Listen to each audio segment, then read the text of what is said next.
오늘 하나님께서 저와 여러분에게 주시는 말씀은 욥기 42장 5절에서 7절 말씀입니다. 한 절씩 교독하고 마지막 절은 같이 읽겠습니다. 내가 주께 대하여 귀로 듣기만 하였사오나 이제는 눈으로 주를 배움나이다.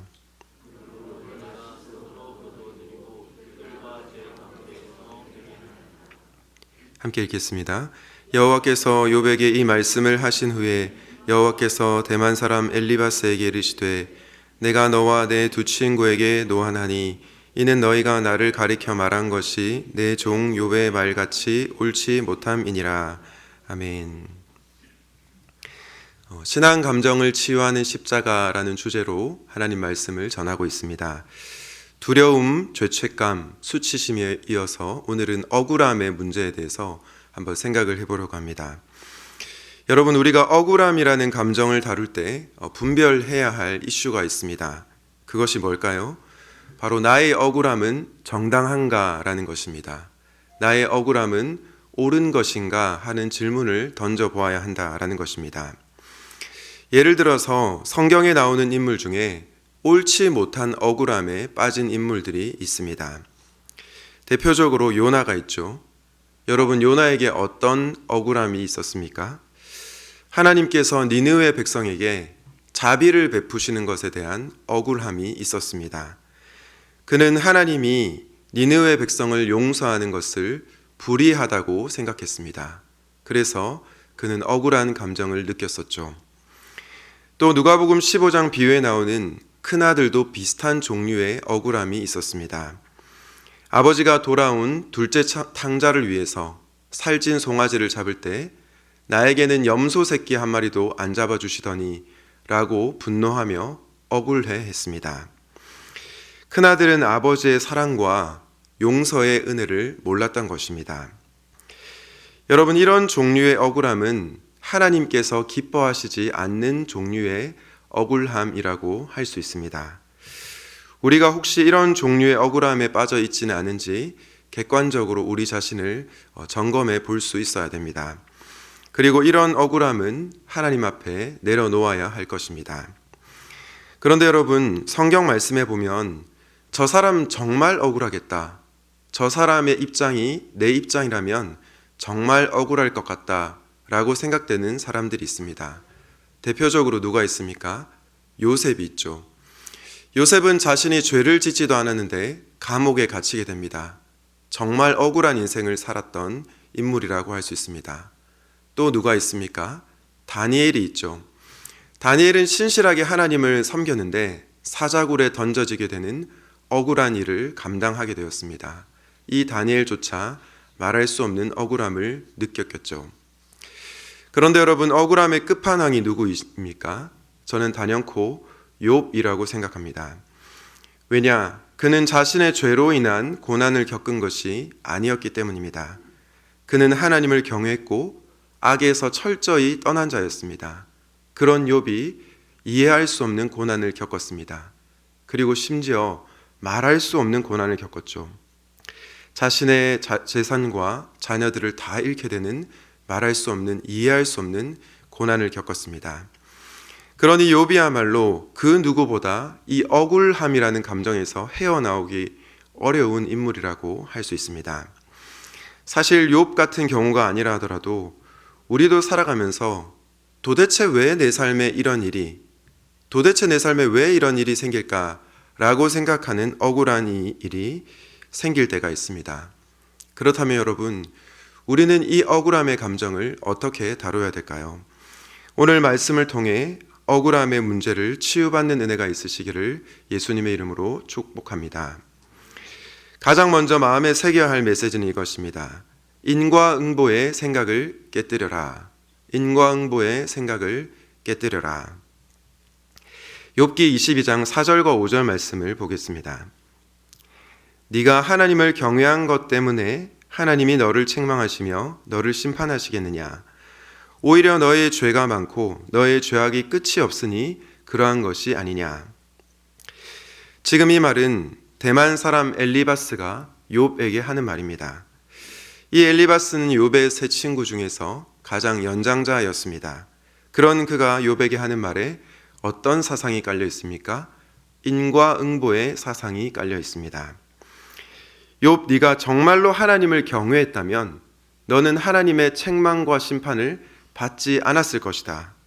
다시 말해서 욥이 많은 죄를 범했기에 하나님께서 그를 치셨다라는 생각이 이 엘리바스의 마음속에 있었던 것입니다. 이렇게 인과응보의 생각으로 욥을 공격하고 있습니다. 여러분, 이 말을 들은 욥은 마음이 어땠을까요? 저는 너무나 억울했을 것 같습니다. 자신은 하나님을 경외하며 악에서 떠나며 살았는데 이 엘리바스의 말로 인해 실족하게 되었을 것입니다. 예전에 제가 한 가나안 성도와 대화를 나누다가 이분이 원래는 교회를 열심히 출석하다가 지금은 교회를 출석하지 않는다라는 말을 들은 적이 있습니다.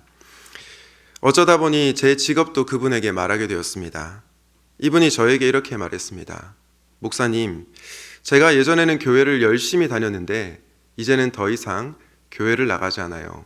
그래도 저에게 어느 정도의 신앙은 있습니다. 이렇게 말을 하는 것이었습니다.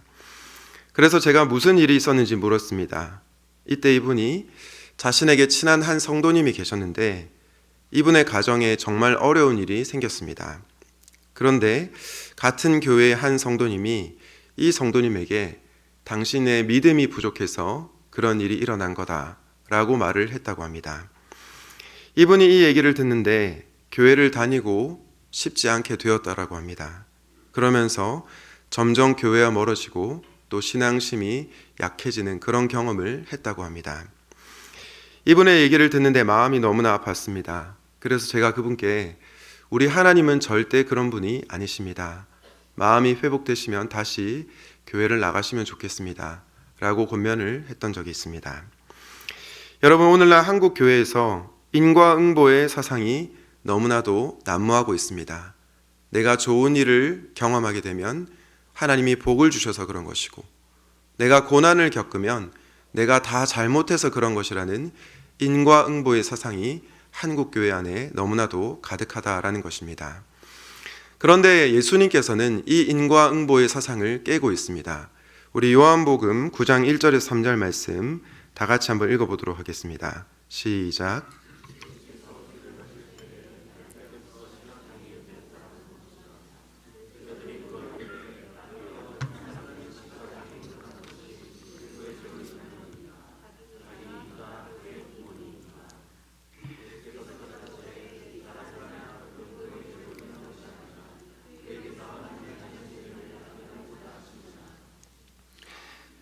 여러분, 예수님께서 길을 가실 때 태어날 때부터 시각장애인 된 사람을 보십니다. 그런데 제자들이 예수님께 뭐라고 물어봅니까? 이 사람이 시각장애인으로 난 것이 부모의 죄 때문입니까? 아니면 이 사람의 죄 때문입니까? 이렇게 질문하는 것에 어떤 마음이 있습니까? 인과응보의 생각이 있습니다. 죄를 지었기에 장애를 가지게 되었다라는 생각이 있는 것입니다. 그런데 예수님께서 그가 장애를 갖게 된 것은 부모의 죄 때문도 아니고 그 사람의 죄 때문도 아니고 하나님께서 하실 일이 있다라고 말씀하고 계시다라는 것입니다. 이렇게 예수님은 인과응보의 사상을 깨뜨리고 있습니다. 물론 여러분, 어떤 경우는 우리가 죄를 지었기 때문에 우리가 잘못했기 때문에 그에 따르는 결과로 받게 되는 심판과 그런 결과들이 있습니다. 그러나 모든 것을 인과응보의 사상으로 생각하는 것은 결코 성경적이지 않다라는 것입니다. 사랑하는 성도님 여러분, 혹시 누군가가 여러분을 오해해서 억울한 감정이 드시는 분들이 계십니까? 여러분이 전혀 잘못하지 않았는데 누군가가 여러분을 인과응보의 관점으로 바라봐서 고통스럽습니까? 그렇다면 절대 그것이 여러분의 잘못이 아니라는 것을 기억하시기 바랍니다. 또한 혹시 여러분 가운데 누군가를 인과응보의 시선으로 바라보는 분들은 없습니까? 저 사람이 가난한 것은 저 사람이 게을러서 그런 걸까요? 저 가정에 장애 자녀가 있는 것은 저 사람이 불신실해서 그런 걸까요? 저 사람이 계속해서 사업에 어려움을 겪는 것은 교회 봉사를 열심히 하지 않아서 그런 걸까요?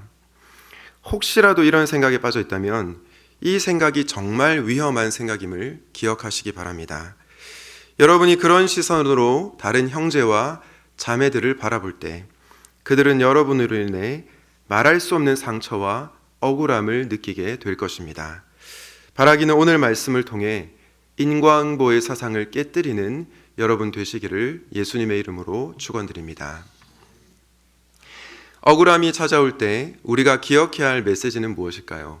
두 번째 메시지는 이것입니다. 당신이 옳다라는 것입니다. 당신이 옳다. 여러분, 저는 욥기에 나오는 욥이 인과응보의 사상에 저항하는 인물이라고 생각합니다. 그런데 저는 이 모습이 우리 그리스도인들이 어떤 점에서는 본받아야 할 부분이라고 생각을 합니다. 많은 경우 우리는 신앙을 굉장히 수동적으로 생각하죠. 예를 들어 이런 겁니다. 내게 일어나는 모든 일은 다 하나님의 뜻이야 라고 말하며 상황을 체념적으로 받아들일 때가 있습니다. 물론 이 말 자체만 두고 보면 틀린 말이 아니죠. 내게 일어나는 모든 일은 하나님의 뜻이고 하나님의 섭리가 맞습니다. 그런데 이 말이 우리가 체념하듯이 신앙생활하게 만들어서는 안 된다라는 것입니다. 생각을 해보십시오. 여러분에게 자녀가 있습니다. 그런데 그 자녀가 부모의 말을 아주 잘 듣습니다. 그래서 이 부모는 자녀를 보고 기뻐하죠. 그런데 알고 봤더니 이 자녀는 부모님의 의견에 전혀 동의하지 않고 있었습니다. 내가 말해봤자 우리 부모님은 내 말을 안 들어줄 거야. 어차피 우리 부모님이 결정한 대로 내 인생이 흘러갈 건데 내가 왜 우리 아빠와 엄마와 대화 나눠야 돼? 라고 생각하며 살아갔던 것입니다. 여러분이 이 사실을 안 부모의 마음은 어떨까요? 굉장히 마음이 아플 것입니다. 왜냐? 자녀와 인격적인 관계를 맺지 못하기 때문입니다. 그저 내 자녀가 기계나 로봇처럼 살아가고 있구나 생각할 것이기 때문입니다. 이런 관점에서 저는 하나님의 자녀인 욥이 하나님께 질문하고 씨름했던 것이 옳은 행위라고 생각을 합니다. 물론 그가 하나님을 오해한 것은 잘못이었습니다. 그러나 하나님과 씨름한 흔적만큼은 옳았던 것입니다. 사랑하는 성도님 여러분, 기도는 기계적인 순종이 아니라 하나님과의 인격적인 대화요, 인격적인 만남입니다. 이 말은 우리가 이해되지 않는 현실에 대해서 질문해야 한다라는 것입니다. 억울한 일을 당할 때, 고난을 당할 때 하나님께 나아가 부르짖어야 한다라는 것입니다. 그런데 여러분, 욥이 하나님께 질문하고 부르짖는 지난한 과정을 겪었더니 하나님께서 어떻게 말씀하고 계십니까? 우리 욥기 42장 7절 말씀을 다 같이 읽도록 하겠습니다. 시작.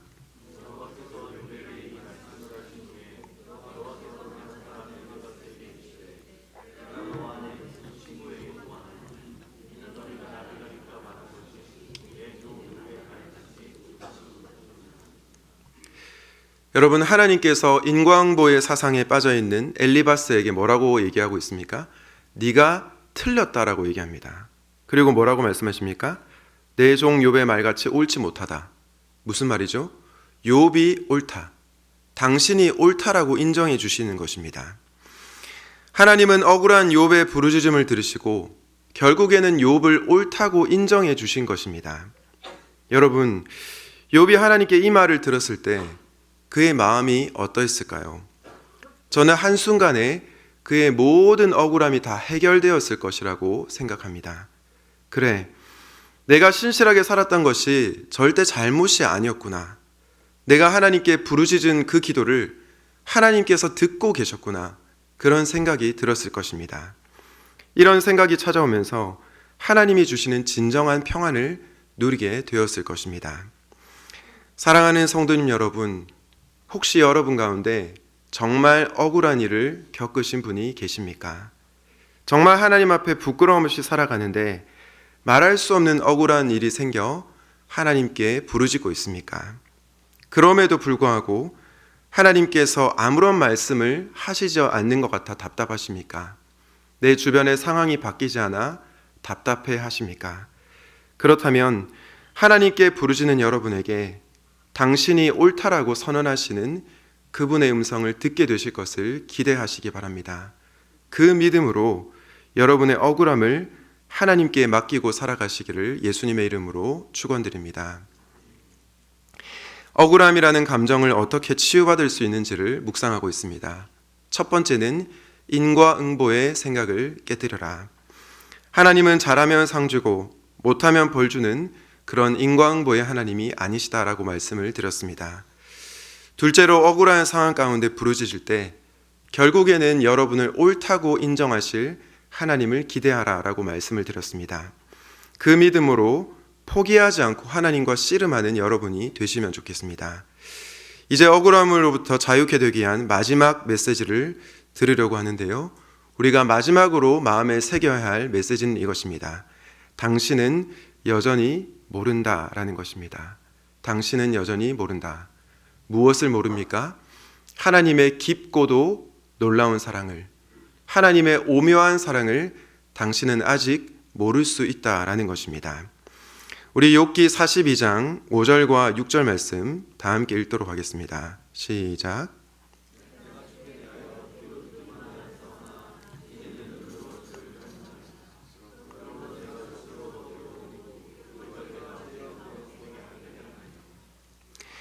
여러분, 이 말씀을 읽으시면서 뭔가 좀 이상하다는 느낌을 받은 적이 없으십니까? 저는 항상 이 말씀을 읽을 때마다 왜 갑자기 욥이 회개를 했을까? 이런 생각을 많이 했습니다. 이전에는 주님을 귀로만 들었사오나 이제는 눈으로 주님을 배움나이다 라고 말을 하고 왜 갑자기 욥이 회개를 했을까? 라는 궁금증이 생겼습니다. 이 부분에 대해서 어떤 학자는 욥이 하나님을 오해했던 것에 대해서 회개했다라고 주장을 하기도 하고요. 욥이 하나님께 까불었던 것, 하나님께 따졌던 것에 대해서 회개했다라고 말하는 학자들이 있습니다.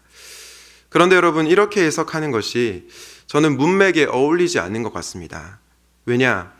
분명히 하나님께서 욥에게 당신이 옳다라고 선언하셨기 때문입니다.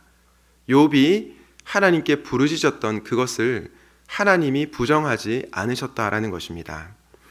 그러므로 회개라는 말이 좀 어색할 수 있습니다. 그렇다면 여러분, 우리는 이 말씀을 어떻게 이해해야 될까요? 욥기를 전공하신 고려신학대학원에서 구약학을 가르치시는 김성진 교수님은 이 구절을 이렇게 해석을 합니다. 우리 다 같이 한번 읽어볼까요? 그러므로 제가 했던 모든 말과 생각을 내려놓습니다. 비록 티끌과 재 가운데 있지만 나는 위로를 받습니다. 여러분, 회개라는 단어 대신에 어떤 단어를 쓰고 있습니까? 위로라는 단어를 쓰고 있습니다. 실제로 히브리어 원어로 보면 이 단어는 회개로 번역할 수도 있지만 위로라고 번역할 수도 있습니다. 저는 이 번역이 문맥상 더 어울리는 번역이라고 생각을 합니다. 여러분, 욥기 42장 전 말씀인 욥기 38장부터 41장까지 말씀을 한번 집에 가서 읽어보시기 바랍니다. 이 내용 중에 어떤 내용이 나옵니까? 바로 하나님께서 악의 세력인 리워야단과 싸우고 있다는 내용이 나옵니다. 그러면서 욥, 네가 잘 알지 못했겠지만 나는 악의 세력인 리워야단과 싸우고 있었다. 네가 억울함 중에 고통받을 때 나는 가만히 있었던 것이 아니라 이 악의 세력과 너를 위해 싸우고 있었단다. 이런 말씀을 욥에게 들려주고 있는 것을 보게 됩니다. 욥은 하나님께 고난 중에 부르짖을 때 하나님이 아무것도 하시지 않는 것 같아서 답답해했습니다. 자신의 억울함을 몰라주는 것 같아 고통스러웠습니다. 그런데 알고 봤더니 하나님께서 이 땅의 죄악과 싸우고 계셨던 것입니다. 그런데 여러분, 하나님께서 어떻게까지 이 땅의 죄악과 싸우고 계셨습니까? 어떻게 억울한 인생을 살아가는 자들을 위해 싸우고 계십니까? 바로 당신의 아들 예수님까지 내어주시면서까지 싸우고 계셨습니다. 뿐만이 아니라 예수님은 모든 억울함을 다 짊어지시면서까지 저와 여러분을 위해 십자가에서 싸우셨죠. 우리 베드로전서 2장 22절에서 24절 말씀을 다 함께 읽도록 하겠습니다. 시작.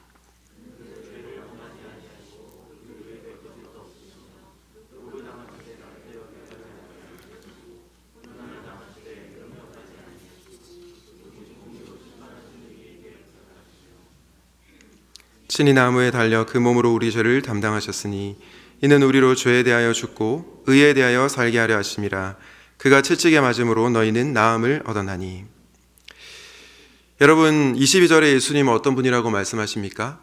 예수님은 죄를 범하지 아니하셨다. 다시 말해 죄가 없으신 분이라는 것입니다. 또한 그분은 그 입에 거짓도 전혀 없으신 분이십니다. 그런 예수님께서 23절에 어떤 고난을 당하십니까? 욕을 당하시고 또 여러 가지 말할 수 없는 비참한 고난을 당하셨습니다. 결국 십자가에 못 박혀 죽으셨습니다. 예수님으로 말할 것 같으면 이 세상에서 가장 억울한 분이라고 말할 수 있습니다. 예수님은 죄가 전혀 없으시지만 억울함을 친히 감당하셨습니다. 왜냐? 저와 여러분의 억울함을 짊어지시기 위함입니다.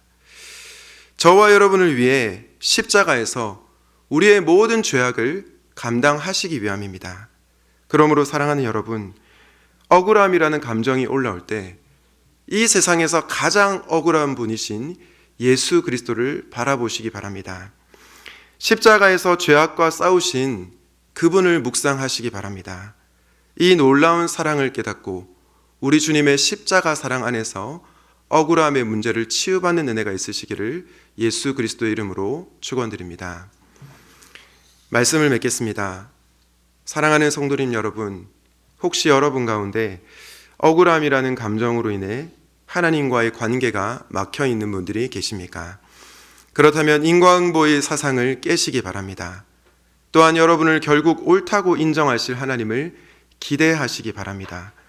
무엇보다 십자가에서 죄악과 싸우신 우리를 위해 친히 억울함마저 감당하신 예수 그리스도를 바라보시기 바랍니다. 그 예수님 안에서 억울함으로부터 자유케 되는 은혜가 있으시기를 예수 그리스도의 이름으로 축원드립니다. 아멘. 오늘 말씀을 기억하며 함께 거친 길 위를 걸어갈 때도 찬양하도록 하겠습니다.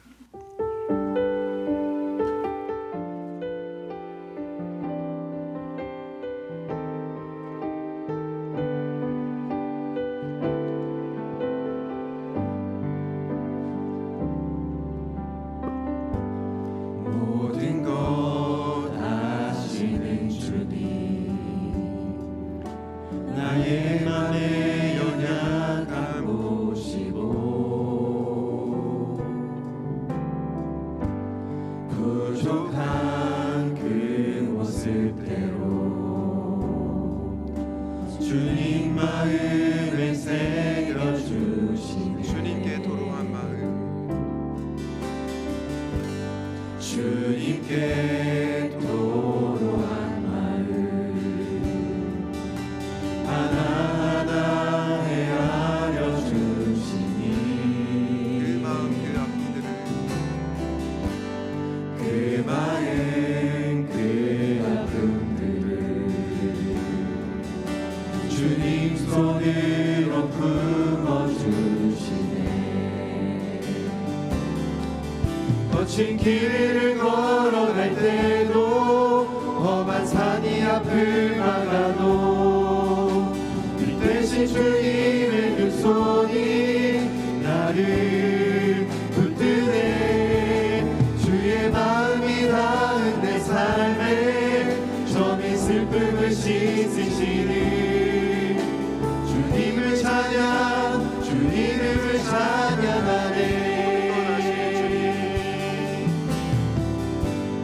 모든 것 아시는 주님, 나의 맘에 연약함 보시고